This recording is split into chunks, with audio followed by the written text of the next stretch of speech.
Hello friend, welcome to my new blog. I hope आप सभी लोग ठीक होंगे। तो आज मैं लाई हूँ आप सबके लिए एक नई वीडियो। आई होप ये वीडियो आपके लिए यूजफुल रहेगी and whoever is going to be a mother, उनके लिए भी ये वीडियो यूजफुल होगी। तो चलिए वीडियो की स्टार्टिंग करते हैं। वीडियो को स्टार्ट करने से पहले मेरी रिक्वेस्ट है कि वीडियो को स्किप करके बिल्कुल मत देखना, ये बहुत ही यूजफुल वीडियो होने वाली है। तो प्लीज़ इसको, अगर ये वीडियो आपको पसंद आती है तो प्लीज़ इसे लाइक एंड शेयर करना एंड मेरे चैनल को सब्सक्राइब करना मत भूलना। तो चलिए वीडियो की स्टार्टिंग करते हैं। तो फ्रेंड, हो सकता है आप लोगों की ये फर्स्ट ईएसजी रिपोर्ट हो, क्योंकि कई लेडीज़ जो होती हैं या तो उनको जब थर्ड मंथ लग जाता है तो वो अपना फर्स्ट ईएसजी कराने तब जाती हैं, या थर्ड मंथ कंप्लीट हो जाते हैं तब कराने जाती है।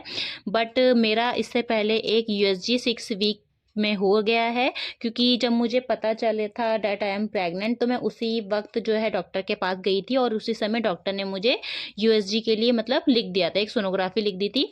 तो उसी समय मेरा वो हो गया था और तब मुझे 6 वीक 3 डेज हो रहे थे। तो उसके बाद डॉक्टर ने 15 डेज के बाद मेरे ब्लड टेस्ट करवाए थे और 15 डेज के बाद दोबारा मुझे एक यूएसजी लिखा था, जो मेरा 10 वीक का ये है। तो ये मेरा 10 वीक का यूएसजी है, जो डॉक्टर ने मुझे ब्लड टेस्ट के बाद मतलब बोला था कराने को।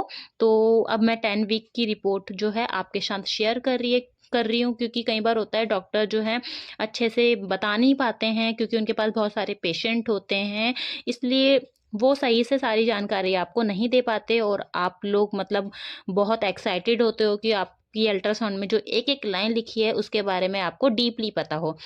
तो चलिए मैं अपनी रिपोर्ट के थ्रू आप लोगों को वो समझाने की कोशिश करूंगी। तो गाइस, ये जो यूएसजी होता है ना, जो एम्ब्रॉय हमारा जो fetus होता है उसकी एक पिक्चर प्रोवाइड करता है। और इस समय पे मतलब 10 वीक की प्रेगनेंसी में जो हमारा बेबी होता है उसका साइज बहुत ही छोटा होता है, मतलब बहुत ही छोटा। आई थिंक 1.5 इंच होता होगा। तो इससे मतलब 1.5 इंच या 2 इंच वो हो सकता है, इससे ज़्यादा बड़ा नहीं होता है, वो बहुत ही छोटा होता है। और इस जो ये यूएसजी होता है हमारा 10 वीक में, तो 10 वीक में उस बेबी का जो वेट होता है ना वो भी इसमें मेंशन नहीं होता है, क्योंकि बहुत ही कम कुछ ग्राम में ही वो वेट होता है, तो इतनी जल्दी यूएसजी में वो शो नहीं करते हैं, मेंशन नहीं करते हैं बच्चे के वेट को। तो इसलिए अल्ट्रासाउंड में वो शो नहीं किया जाता। बाकी इस टाइम पे मतलब आपको अब थर्ड मंथ लग चुका है, ये 10 वीक में थर्ड मंथ मतलब आप एंटर कर चुके हो थर्ड मंथ में। तो आपको इस टाइम पे मतलब बहुत अपनी केयर करनी चाहिए।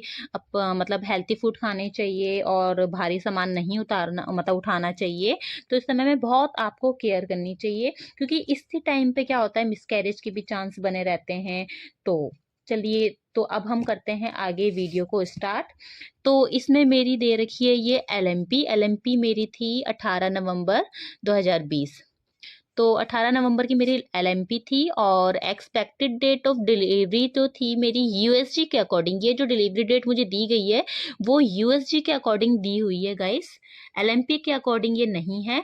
और इसी डेट को हम, जो यूएसजी की जो डेट होती है ना, उसी डेट को ही हम मानते हैं। तो यूएसजी के अकॉर्डिंग मेरी डेट दे रखी थी डिलीवरी 26 अगस्त 2021। तो ये मेरी डिलीवरी डेट थी यूएसजी के अकॉर्डिंग। नेक्स्ट टाइल में दे रखा है scan show anteverted uterus containing single gestation section. तो इस लाइन का क्या मतलब है मैं आपको बताती हूँ। यूट्रस तो आप सबने सुना होगा, बट एंटीवर्टेड यूट्रस क्या होता है, इसमें बिल्कुल कंफ्यूजन होने वाली बात नहीं है। जो अगर आपके मतलब यूएसजी में एंटीवर्टेड यूट्रस लिखा आता है ना, तो इसमें बिल्कुल भी डाउट मत लेना, क्योंकि ये बिल्कुल नॉर्मल होता है, परफेक्ट होता है। ये एक एंटीवर्टेड होता है, एक रेट्रोवर्टेड होता है, बट मोस्टली ना एंटीवर्टेड ही यूट्रस होता है। बहुत ही रेयर चांस होते हैं कि रेट्रोवर्टेड लिखा आ जाए यूएसजी में। बट जो मेरा ये अल्ट्रासाउंड हुआ था उसमें एंटीवर्टेड यूट्रस लिखा था। तो एंटीवर्टेड यूट्रस होता क्या है मैं बताती हूँ। तो बेसिकली जो हमारा जो यूट्रस होता है ना, बिल्कुल स्ट्रेट तो होता नहीं है। यूट्रस के जो नीचे सर्विक्स होता है ना, सर्विक्स, यूट्रस के नीचे जो हमारा सर्विक्स होता है उसका ऊपर जो यूट्रस या तो पेट की तरफ झुका होगा या पीछे पीठ की तरफ झुका होगा। मतलब जो सर्विक्स है ना, सर्विक्स के ऊपर जो हमारा यूट्रस है, या तो उसका झुकाव होगा आगे पेट की तरफ, या तो उसका झुकाव झुकाव होगा बैक में मतलब पीठ की तरफ। तो आगे झुकाव जब होता है ना यूट्रस का, तो उसे कहते हैं एंटीवर्टेड यूट्रस, और अगर पीछे की तरफ झुकाव होता है तो उसे कहते हैं रेट्रोवर्टेड यूट्रस। तो इसमें कोई टेंशन वाली बात नहीं है, इसमें कोई प्रॉब्लम नहीं आती है प्रेगनेंसी में। बस इतना होगा, अगर हमारा यूट्रस जो एंटीवर्टेड है तो, और अगर यूट्रस का जो मतलब साइज है, जैसे जैसे वीक बढ़ते हैं वैसे वैसे मतलब यूट्रस का साइज भी बढ़ता है। तो अगर हमारा एंटीवर्टेड यूट्रस होगा तो हमें मतलब बार बार यूरिनरी प्रॉब्लम होगी, मतलब बार बार यूरिन आएगा। तो इससे ज़्यादा और कोई प्रॉब्लम नहीं होती है, बस बार बार यूरिन आना बस, और ये जो कॉमन ही है वैसे तो। उसके बाद नेक्स्ट लाइन में दे रखा है फेटल पोल और योक सेक्शन प्रेजेंट। मतलब फेटल पोल और योक सेक्शन प्रेजेंट, इन दोनों का होना, प्रेजेंट होना मतलब बहुत ज़रूरी होता है।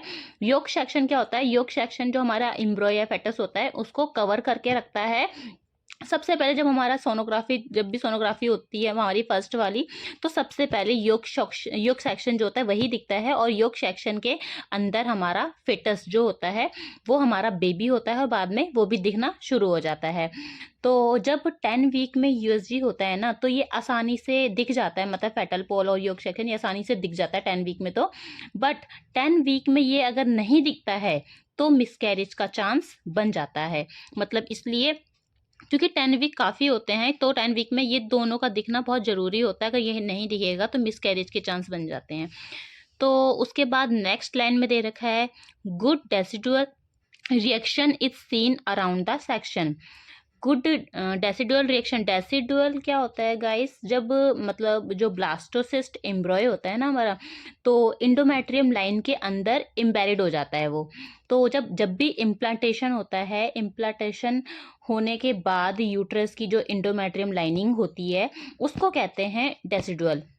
ये एम्ब्रॉय को, जो ये मतलब जो ये डेसिडुअल है ना, ये मतलब जो लाइनिंग होती है एंडोमेट्रियम वाली, तो ये एम्ब्रॉय को चारों साइड से सेफ रखती है जहां फेटस का हमारा ग्रो होता है।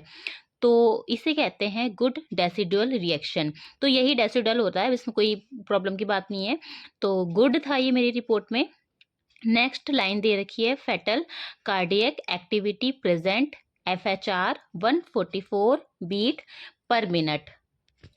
तो गाइस कार्डिक एक्टिविटी का मतलब होता है जो हार्ट की मूवमेंट कैसी है, इस ये पता चलती है कार्डिक एक्टिविटी, मतलब जो फेटस का जो हार्ट है उसकी मूवमेंट कैसी है।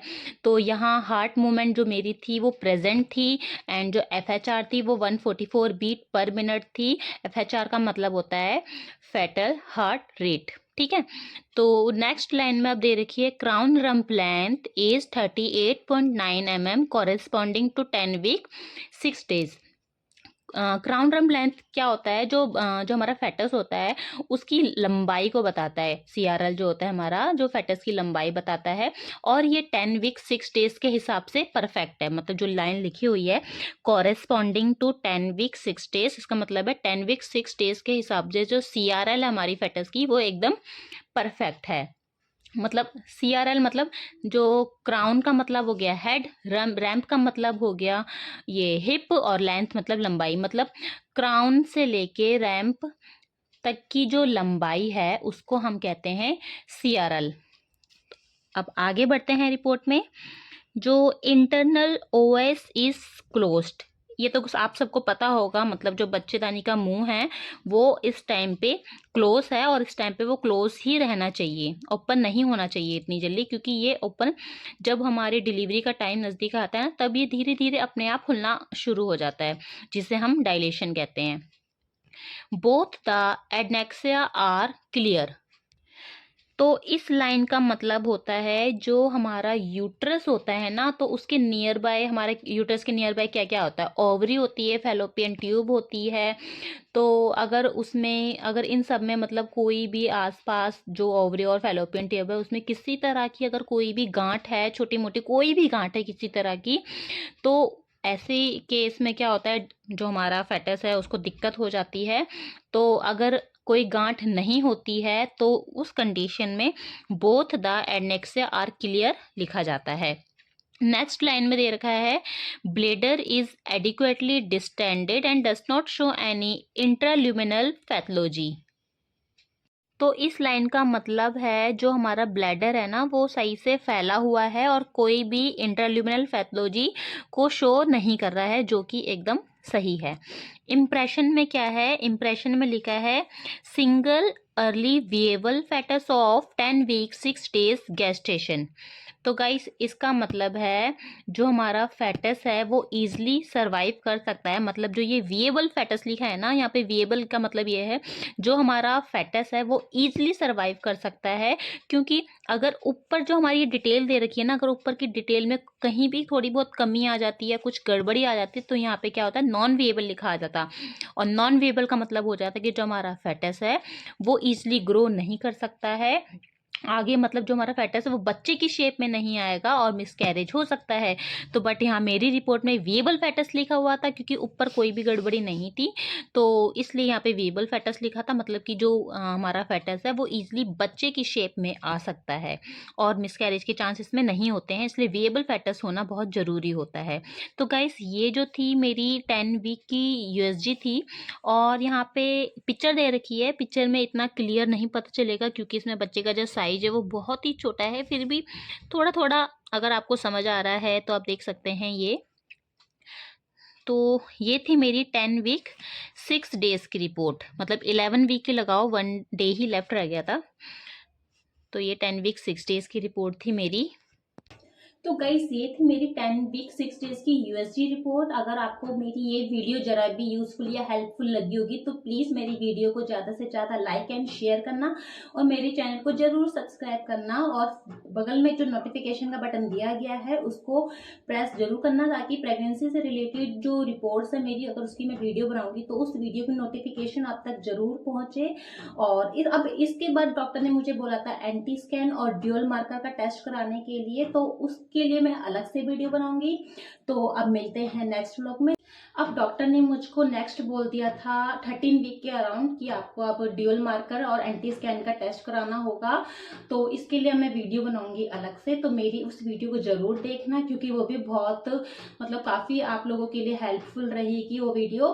तो प्लीज उस वीडियो को जरूर वॉच करना। और अब मिलते हैं नेक्स्ट ब्लॉग में, तब तक के लिए आप अपना ध्यान रखिए और मेरी इस वीडियो को देखने के लिए बहुत बहुत शुक्रिया। Bye bye.